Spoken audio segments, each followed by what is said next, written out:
What were the main literary influences writing this first part of the trilogy? Principally, the main literary influence was the Aeneid.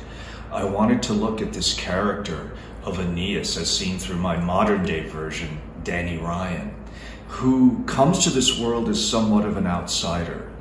You know, I often like to point my literary compass at true north and then kick it off about 5 degrees to look at something from a slight angle, a slant. And the Aeneid does that through the story of Danny Ryan. I also wanted a story that I knew would go on beyond this first book. So Danny is in, you know, my modern day fall of Troy, but then he goes on to be a wanderer trying to find a home. And then he goes on to found an empire, the Empire of Rome, which in my modern day version is Las Vegas. So really the principal driver of the first book and the next two is Virgil's Aeneid.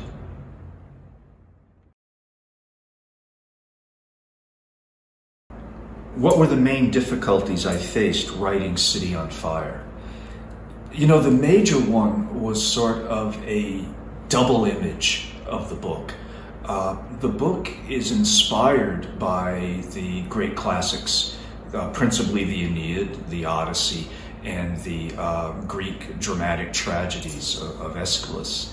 So I took the main themes and stories from those, the oldest written stories really in the Western canon, but the difficulty was I wanted to also make it a contemporary crime drama. The characters, the situations couldn't just be representative.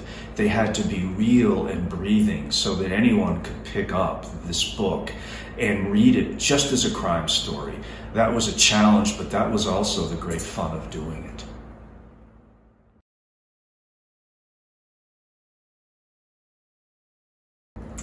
How would I describe my protagonist, Danny Ryan?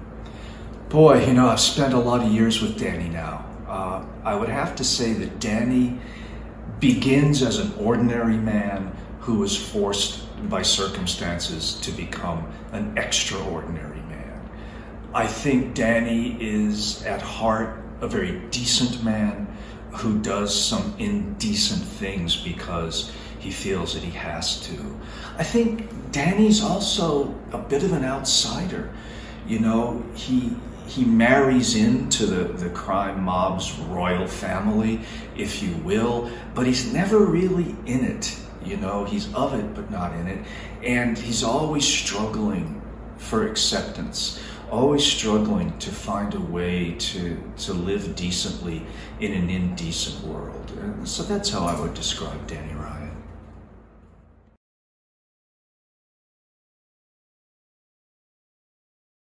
Why did I decide to write a story on my hometown?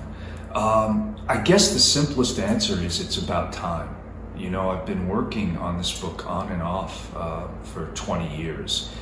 I left home, a little fishing village in New England when I was 17 years old because I wanted to see the world, and I did. You know, I moved to the American Midwest for college, and then to Africa and Europe and China, and finally, you know, out here to the West Coast.